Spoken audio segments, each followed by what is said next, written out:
Hi friends आज आम guest house रे गोटे भोजी थिला भोजी ओवर रिसेंट आइके जे गोटे भाईंकर आज गोटे पुଅ ହେଇଥିଲା ଆଉ ସେ ଭାଇଙ୍କୁ ମଧ୍ୟ ମୁଁ ଦେଖେଇମି ଏଚଆର ସାର୍ ରୋଷେଇ କାର୍ଯ୍ୟକ୍ରମରେ ବ୍ୟସ୍ତ ଅଛନ୍ତି ଆଉ ଦେଖିପାରୁଥିବେ ଆଉ ସେ ଭାଇଙ୍କୁ ମଧ୍ୟ ମୁଁ ନିହାତି ଆପଣମାନଙ୍କୁ ଦେଖେଇବି ଏଇ ଭାଇ ଦେଖନ୍ତୁ ଏଇ ଭାଇଙ୍କର ଗୋଟେ ପୁଅଟେ ହେଇଛି ଆଉ ଏଇଟା ଆମ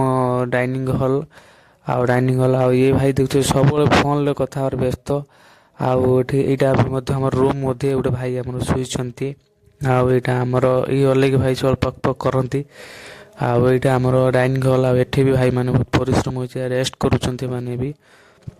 ଆଉ ଦେଖିପାରୁଥିବେ ଆଉ ଏଇଟା ଆମର ଡାଇନିଂ ହଲ୍ ଏଇଟା ବି ଗୋଟେ ରୁମ୍ ଆଉ ଏଠି ସମସ୍ତେ ଆସି ସାରିଲେଣି ଦେଖିପାରୁଥିବେ ସମସ୍ତେ ଉପସ୍ଥିତ ହେଇସାରିଲେଣି ରୋଷେଇ କାର୍ଯ୍ୟକ୍ରମ ସରି ଆସିଲାଣି ଆଉ ଏଇଟା ହେଲା ଆମ ରୁମ୍ ଏଇଠି ମୁଁ ବର୍ତ୍ତମାନ ଶୋଇବେ ଆଉ ଏବେ ଡିସ୍କସନ୍ ଚାଲିଛି କେତେବେଳେ ରୋଷେଇ କାର୍ଯ୍ୟକ୍ରମ ସରିବ ଆମେ ମଧ୍ୟ ଖାଇବୁ ଆଉ ଦେଖିପାରୁଥିବେ ଏଇଟା ଆମର ଡାଇନିଂ ହଲ୍ ଏଇଟା ମଧ୍ୟ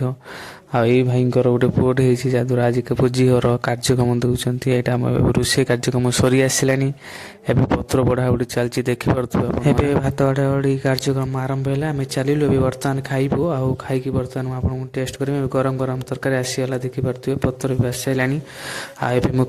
ଖାଇକି ଆପଣମାନଙ୍କୁ ଟେଷ୍ଟ ମଧ୍ୟ ଜଣେଇବି କେମିତି ଭାବରେ ଥିଲା ଚିକେନ୍ ତରକାରୀ ମୋର ଆସିଗଲା ଦେଖିପାରୁଥିବେ ଆଉ ଏବେ ଜଷ୍ଟ ମୁଁ ଏବେ ଖାଇବା କାର୍ଯ୍ୟକ୍ରମ ଆରମ୍ଭ କରିବି ଆଉ ଏବେ ଜଷ୍ଟ ଖାଇବି ଆଉ ମୋ ପାଖରେ ଗୋଟେ ମୁକ୍ତି ଭାଇ ବସିଥିଲେ ଆଉ ସିଏ ରୁଟି ଖାଉଥିଲେ ତାଙ୍କ ପାଖରୁ ମଧ୍ୟ ମୁଁ ଗୋଟେ ରୁଟି ନେଇ ଆସିଥିଲି ଆଉ ମୁଁ ଖାଇବି ବୋଲି ଆଉ ଏବେ ମୁଁ ଜଷ୍ଟ ଖାଇବା ଆରମ୍ଭ କଲି ଆଉ ଦେଖିପାରୁଥିବେ ଆଉ ରୋଷେଇଟା ବହୁତ ଭଲ ବି ଥିଲା ବହୁତ ସୁନ୍ଦର ବି ଥିଲା ଆଉ ବ୍ଲଗ୍ଟା ଆପଣମାନଙ୍କୁ ଯଦି ଭଲ ଲାଗିଥିବ ନିହାତି ଭାବରେ ସେୟାର କରିବେ ରହିଲି ରାଧେ ରାଧେ।